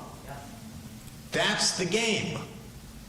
He's not looking out for the future. He's not showing you any plans for this state. He's not showing you the future jobs for this state. He's not showing you where education's going to come from. He's just telling you, we can't afford to do anything for you good people, because I have to protect my bank account, my Maserati, my houseboat, and my friends. That's it. So there is a great answer. They called it the Marshall Plan for Middle America. You can look it up. Terrific idea, because George Marshall came from this region. That's right. A great, great American. So how about a Marshall Plan for this region? I'm all for it. This region built America, and it can do it again. But you need a plan. And a leader, and not senators that run away and say the whole thing, no, no, no. My state has to remain poor. That's what he's telling you. No jobs, no school, no help, just poverty, because we can't afford to do anything different. God forbid a company should pay a tax. God forbid a billionaire should pay a tax. That's the trade-off. It's not worth it to him. So you said eight mayors? 8 mayors. From this area? Yep. Not in West Virginia, but around. And West Virginia. Yep. And the senator wouldn't even come to the meeting and sit down. I mean, this is the kind of truth, America. Because, see, the problem is he's hurting West Virginians, but because of this power structure and this ridiculous filibuster, and he's taking the hurt from West Virginia, bad enough here, and spreading it all over the country. He's going to end up being like, Liz, what was the president before Roosevelt? Herbert Hoover. And Herbert Hoover messed up everything, took us into a deep, dark depression. It wasn't him by himself, but as the titular head, as the head of the nation, the president, between what he did and some of the mess that Woodrow Wilson did, it created where we ended up. And his main problem was he didn't know to do something That's when right. you're in the mess. That's right. That's exactly right. That's what we remember him for. Can't do anything. Can't do. That was it. Can't do. Can't do. And Manchin's more, it won't do. Because he actually, I believe, knows, but he wants to keep everybody poor in West Virginia except his folks and his family and his group. And he's smooth. I mean, I watch, he'll have a meeting. I will tell y'all, Liz, you remember when we had our first meeting before 15, we had West Virginians, Dr. Sachs, and they came on. And first he didn't want to meet with us. Then he wanted to choose who could meet with him. And then he met with us and he said, oh no, I'm for living wage, and I've got a plan and I can get there quicker than everybody else. And he's been so used, because you all have said from West Virginia, you are so surprised he's being challenged now, because for so long he didn't get any challenge. Nobody stood up. Now this Poor People's Campaign and others in West Virginia, many others, are standing up, and this is new for him. But he's been so used to, or he'll have I saw where he had a meeting with one African American and one other person, and he got them to say something favorable, and he hurried up and tweeted it out. because he wants the facade that he really does care. And as what Professor Sachs has shared with us today, what it has also said, I think, Liz, to us, though, is think about this, because we've gotten some hard truths here today. And almost the kind of truth that could make you live in despair, except for one thing. What is the one thing that he fears? Y'all. If he work, see, if somebody works so hard, he fears us having hope that we can change, and a fight for hope, because, you know, hope is not just when people say it's going to be all right. One definition of hope is when people come to the conclusion that they're willing to suffer underneath something to change it and make it better, and they have the possibility to do it. They have the power to do it. And he's so, and we have to understand, if they fight this hard to meet with us, if they fight this hard to change the voting, if they fight this hard not for your voices not to be heard, then that tells you your power. That says that's what in other words, you can hear all of this truth, and you don't have to be in despair, because if you didn't have power, they would just meet with you. If you didn't have power, but they fear that, and that's why we must do what we're continuing to do, and West Virginia must lead the way. There's nowhere in the world you all should just lay down when you got the potential for 346,000 children in the state to get the child tax credit, and you've got the opportunity for hundreds of thousands to get universal pre-K, and 888,000 to get paid in family medical leave. And we just, the numbers keep growing, just growing and growing and growing. And this is with a 3 times compromised bill that's $9 trillion less than what we really ought to be doing. See, I want to understand, if the 1.7 trillion can do this, imagine if we had followed like Sachs's proposals, or the EPI's Economic Policy Institute's proposal, or even the 3 trillion. Right? And I think, too, that's another reason why he doesn't want even the 1 trillion to happen, because folk just might get that kind of hope. They might see, if this little bit can make this much difference, what would really happen if we had a fair and a just society? Now, I know, again, because we got to wrap up because we've been on a long time, but it's been so powerful, people are calling in everywhere. But I know they fear you, because we got word, and I shared it with Liz. Liz shared something with me, and I'm going to say it, and y'all look at her, though, because if she said, no, they didn't say that, then that means I'm lying, right? But she said that we got friends from one of our partners, Common Defense. And they told, y'all look at her, they told, watch her head, they told Liz that they were told by Manchin's office that they would meet with the veterans if the veterans would stop showing up with us. That means they fear. Huh? This campaign and poor and low wage. Now, I was told, it got back to me, Dr. Sachs, that the handlers of President Biden, and I blame his handlers, but we're going to send this letter, because there's a point at which a president has to say to their handlers, no, you're not going to handle me like this. I want to meet with those folk in West Virginia. You can't keep putting it off on your handlers and the scheduling. Right? There's a point at which the president has to say to a senator, I'm going to your state because those are my people too. I'm president of the entire United States. You can't tell me I can't come to West Virginia or Arizona. But it got back to us that they said they would meet. And y'all need to know, I send this stuff directly, what you're asking, to Ron Klein. I don't send it to somebody. Ron Klein, the chief of staff, has your demand. Cedric Richmond has a demand.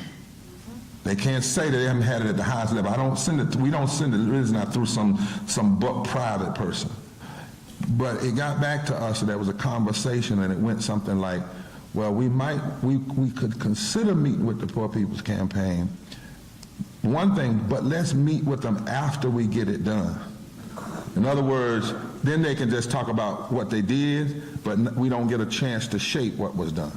Secondly, it was said, but we might not want to meet with them because they might bring the wrong kind of poor and low people.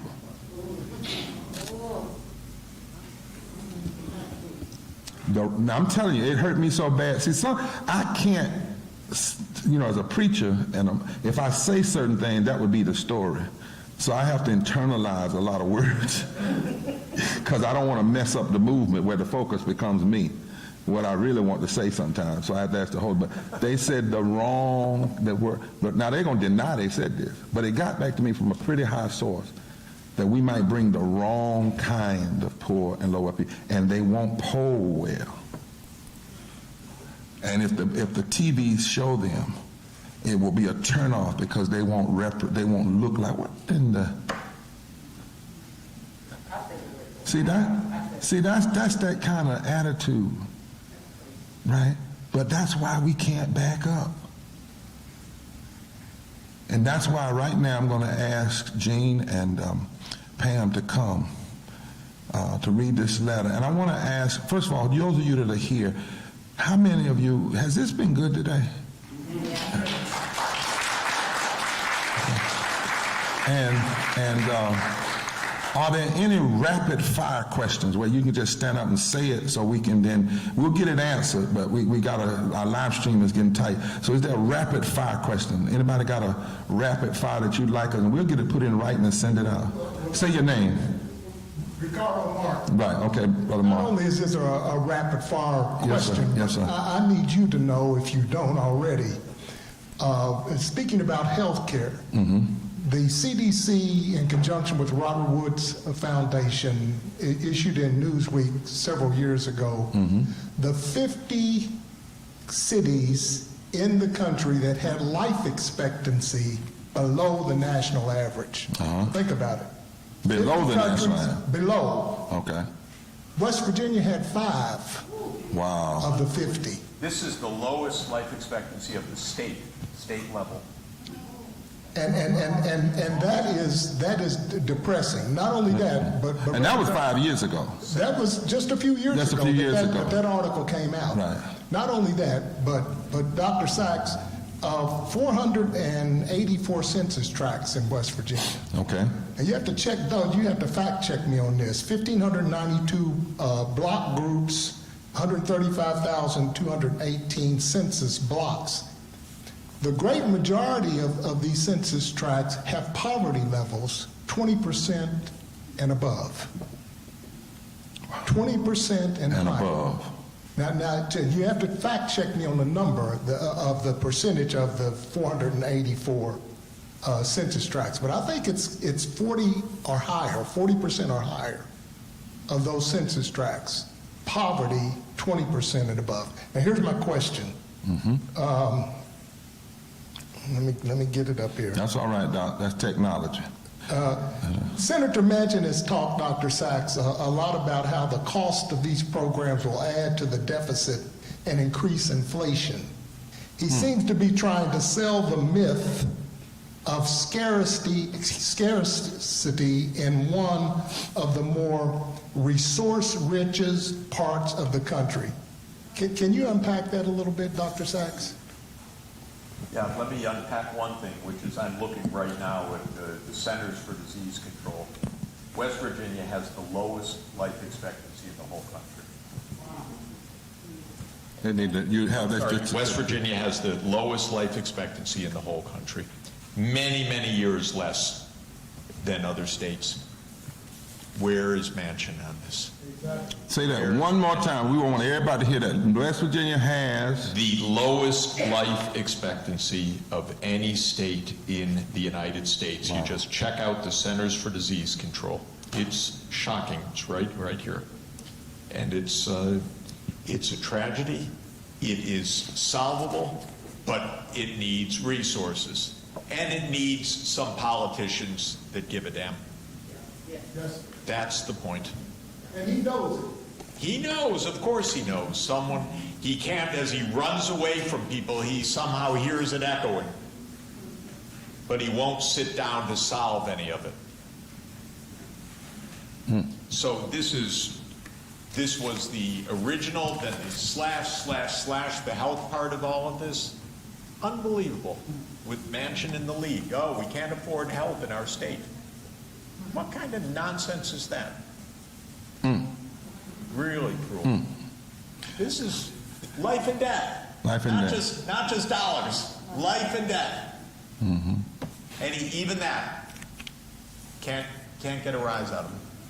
You all make sure y'all push that out, that statement that was just said. Now, what about this thing about those, now they're trying to scare everybody with inflation. If we do this, it's going to cause all this inflation.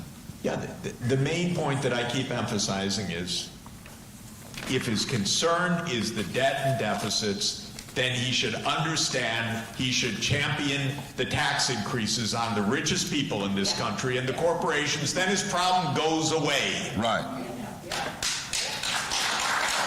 Very simple. Very simple. You mentioned Elon Musk this morning on the news. We can't hear you. You got a good mic. Yeah, You got to use a mic. Got to use a mic. Got to use a mic. Because the people. You mentioned Elon Musk on he was on the news this morning. I didn't see that. Good Morning America, the Day Show. But they made mention of how much he would owe in taxes. Did you I didn't catch that, no. Millions. Yeah. Millions of dollars in taxes. And they went on to say he indicated Billions, I would expect. he might be willing to pay. Yeah. Say a little bit more about that, Dr. Sachs. Is there a question to that? Look, it's known that all these mega billionaires didn't pay tax on the way up because the tax system is designed so they don't pay tax. So, and then there was a release, some leaked files a couple months ago, ProPublica, showed it. Some of the richest people in the world, they didn't pay tax on the way up. So this is what we're facing. And then there were proposals a couple weeks ago that they should pay some tax. And it wasn't even a lot that was being asked. And then Manchin said, no, I don't like that. And that was the end of it, supposedly, because that's what a closed room is. Well, what about us? Why don't we get a say?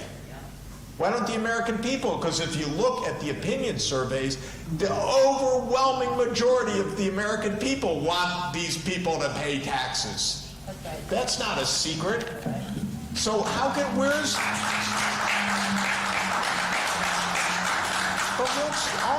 with our president? Let him speak to the country. That's right. Where's his fireside chat? Where is his trip to Charleston, West Virginia to rally support? That's politics. Bring people in, not the back room. That's right. That's democracy. And then he'd hear an earful, because all across this country, an overwhelming majority of people are onto it. They got it. They get the game. They want the game to end. They want their grandchildren to have a future. They get it. Yep. But that's why they're keeping us out completely from the process. And they know the game is coming to an end. It's It just is win. coming to an end. They know it. That's why they have to cheat on the votes, just like That's you said. right. That's the whole point. When people do this, and I remember in South Africa, they said, the mothers used to say, many times what you're seeing is the dying gasp of an ending reality. When folk have to cheat in the back room, when you got to cheat to win, that's the proof that you're afraid that you can't win straight up.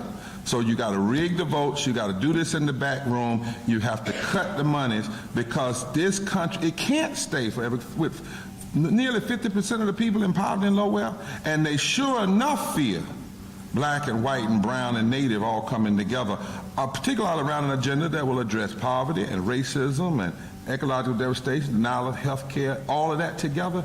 That's why somebody said they might bring the wrong poor people. Well, guess what? We come in anyway. We come in anyway. You either bring Muhammad to the mountain or the mountain come back. We come in anyway. And not for a day. And that's why we're not having the gathering in D.C. on like a historic day of the past, because people might mistake and say, oh, they just came because it was the anniversary of the March on Washington, or they just came just to remember what happened. We're distinctly doing it. And it's going to be more than a day. and it's going to be organized in this declaration because we want folk to be clear. We have to stop this on our watch.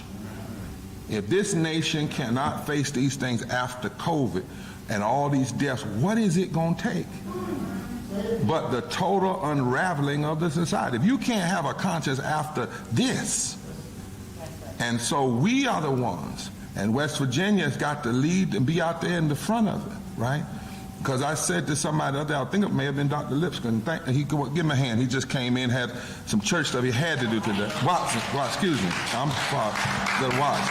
But he, forgive me, my mind. But he I think we were talking one day, and I said to him that, you know, if the same kind of voter suppression bills are being passed in West Virginia that are being passed in Texas, then it can't just be race.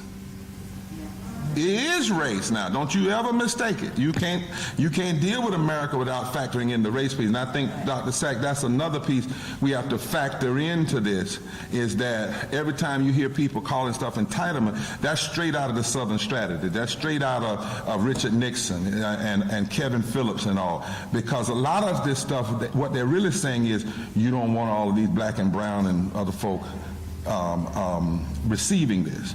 You know, people forget Franklin Delano Roosevelt had to make a decision, even in the New Deal. And that meant my grandmother and grandfather they had to make a deal that if you were in the agrarian culture or the domestic culture, you couldn't pay in. Well, who were most of the people in that culture? Black folk. They didn't get to pay in until 54. So we've always had these race decisions. You can't dismiss racism, but you also cannot dismiss the economics of it. And this voter suppression we see today is about race and economics. 56 million Americans used the processes to vote in the last election that will be taken away in states. And let me tell y'all something, straight up. They didn't expect that win in Georgia. And that win probably wouldn't have happened in Georgia if Trump hadn't went down and acted so crazy. That's why Manchin signed on to most of the bills he's now against. Because the goal was to sign on and give the pretension that he was for it. But as soon as the votes changed and they could actually vote on them, the real side came out. The real deal came out. He signed, he told John Lewis, I'm with you. I'm with you. I guarantee you he never ran in a primary or went to a black or white church during the primary and said, elect me and I'm going to make sure you don't get a living wage. I would bet my life that he never did that. And I love me some living. I would bet you he never stood up on the cameras and said, elect me and I'm going to make sure you don't get health care. He probably said, you know, if it wasn't for that state legislature, we would have health care. All the while in the back room. See, and once the things changed, there was an article how the Chamber of Commerce called him, started calling him, giving him awards, putting this stuff, said, now you got to show your real hand. And so he's actually been forced to do what he never really wanted to do. But to keep those donors and stuff, he had to do it. And that is be against the very things he signed off on, Lee. Y'all hear what I'm saying? But the fear is, anybody that won't meet with you, that means they fear you. So I think we got to have a meet in America. I think we got to have a great big meet in West Virginia. So on Wednesday at all three of Manchin's offices and all across the country, right, Rob, help me out.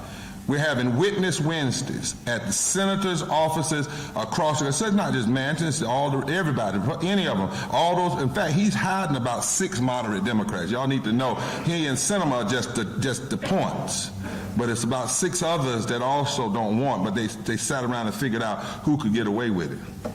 But they're not moderates, they're reactionary. That's right. They're not moderates. I don't even like the word moderate. That's a whole nother story. I don't want to start preaching in here, Doc. But my Bible says something about lukewarm. So I'll let Liz, she's a New Testament scholar, do that. But so in Charleston, Fairmount, and Martinsburg, Martinsburg. People are going to be in front of his office, joining folk all across the country. This Wednesday, Witness Wednesday.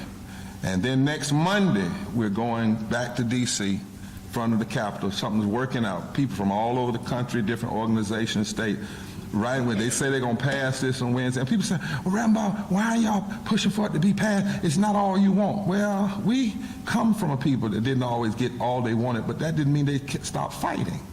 See, what's transformative about this is not that it's the largest ever happened since Great Depression. That's actually kind of shameful to say that. If you actually stand up and say that 1.7 trillion is the biggest investment in these areas since the Great Depression, that's kind of pitiful. You know, to even say that. But what's transformative about it is it's a narrative shift. It makes folk have to admit that these problems are solvable, and they're solvable by investment in it. And that's why we are pushing. We're not for 1.7. We push for more, but we're not going to let them take that off the table. You know, we're going. How many of you all remember the days of segregation? And particularly African Americans. My daddy said this is how they looked at segregation. They took segregation and those old schools, and they went to school in there, and they learned the best they can. Then they got what they learned to fight the segregation. Just because you accept a temporary thing does not mean you have accepted its existence. Sometimes you use what it offers to undo the entire system. And so by them investing in all this stuff, it forces a narrative shift that y'all been fighting for, right? That we've been fighting for. So you don't throw it all away. You fight for this and you keep fighting. Because of that, on next Monday, we're coming back to D.C., and we're going to hear more about this.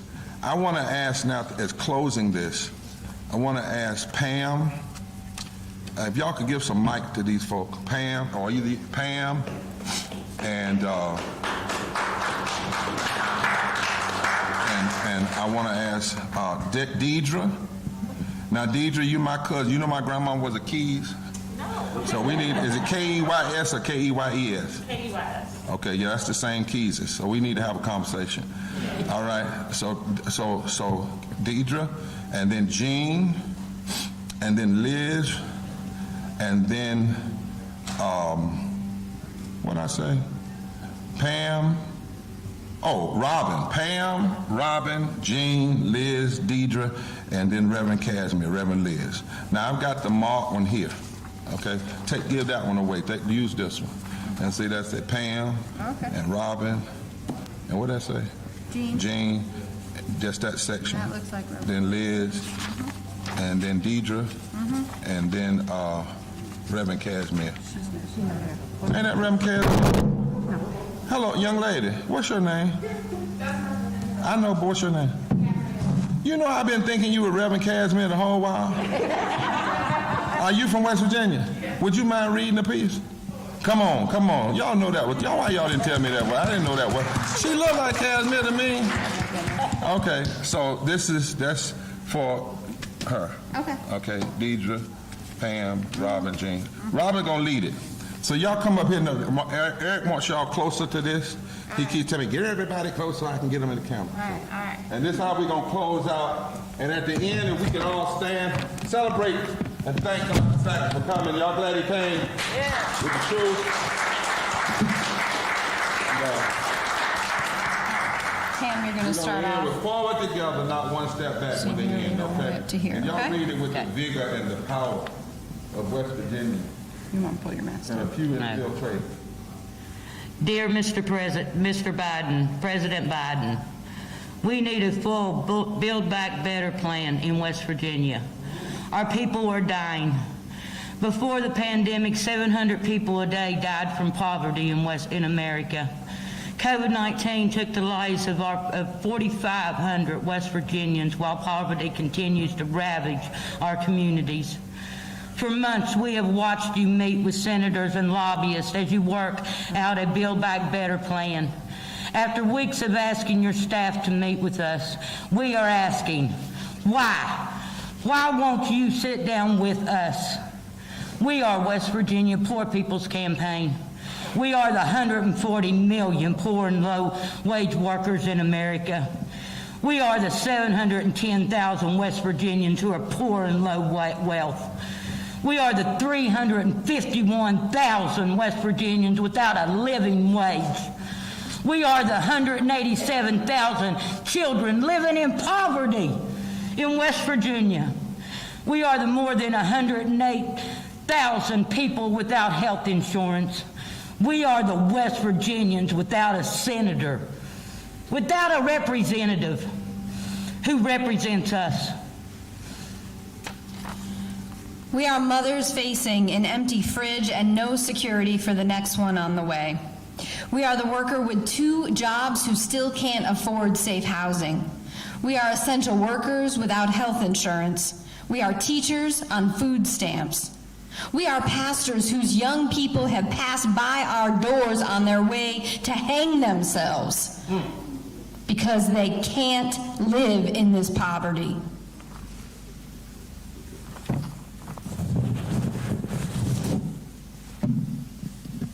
We have asked Senator Joe Manchin to meet with us. We have called, petitioned, and stood outside his offices in West Virginia and in D.C. He refuses to meet with the very people he says he represents. He does not speak for us. You promised to build back better, but you need to know us to do it right. Why won't you meet with us?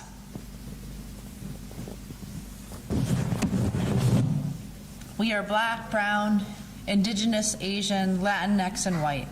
We are mothers and fathers. We are low-wage workers. We are not center-left or center-right America. We are not progressive or conservative America. We are America. We're pleading plainly now because this is our lives. Our backs are to the wall in West Virginia, and we are petitioning you. Meet with us. Hear our stories. We support infrastructure, but we also need an infrastructure for our daily lives. We need an infrastructure for our democracy, including full voting rights. We need a living wage with at least a $15 federal minimum wage. This is why you need to meet with us.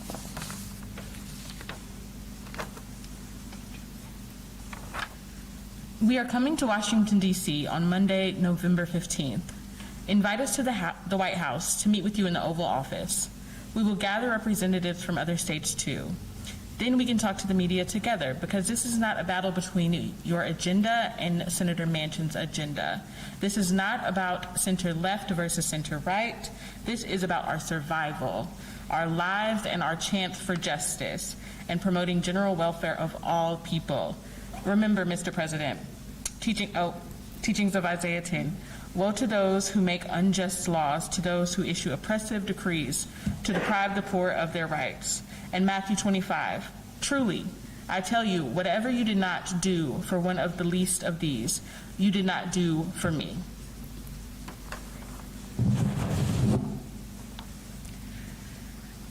We are fighting for our lives here, and we are petitioning you for our deepest morals. Mr. President, will you meet with us? I'd like to ask Reverend Matthew Watts to come forward and lead us in prayer. Yes. So we all stand together. We all stand together and bow. Gracious God, our Father, we're so grateful for this another glorious and magnificent day you've blessed us to see. We thank you, Lord, for our friend with the National Poor People's Campaign and our family of the West Virginia Poor People's Campaign that's gathering here today. We thank you for our friend, our brother, Jeffrey Sachs, Lord, who's come to share his knowledge and wisdom, insight about the economics of the Build Back Better plan, and to dispel some of the lies and untruths that have been articulated. We pray that we will be the wise and the more insightful, and to be inspired to continue to forge forward a full court press demanding economic justice, demanding a living wage, demanding the full funding of the Build Back Better bill demanding for the voters' rights. And we need this investment in the people of this state, in the people of this country, Lord, who are deserving of an investment from its government so that they can reach their full potential and they can build this great nation to be much better than it's ever been before. So I pray that you would energize the leaders of this movement, Pastor Reverend Dr. Barber and Reverend Dr. Liz Theoharis, Father, and their team, that they not grow weary in their well-doing as they travel all across this country to try to lift up a banner of hope and to challenge the people to rise up and to fight for justice for themselves and for their families. And so we pray as we leave this place, we not depart from your presence, but we're even more determined and resolved to continue to fight. We ask your blessings upon us. In Christ's name, amen. Amen. We have a protocol we want to ask everybody to follow because we're still having COVID. We ask people not to gather and talk inside, but if you want to have conversation, to step out to the outside. So if I walk past or somebody, some of us still have immune deficiencies, don't get offended. But it's just a protocol we've been asked to maintain so that we can be safe. Can we do that together? So if you go outside in the parking lot, if you want to have conversation. But before we leave, forward together. Not one step back. Forward together. Not one step back. Forward together. Not one step back. Thank you so much. God bless all of us.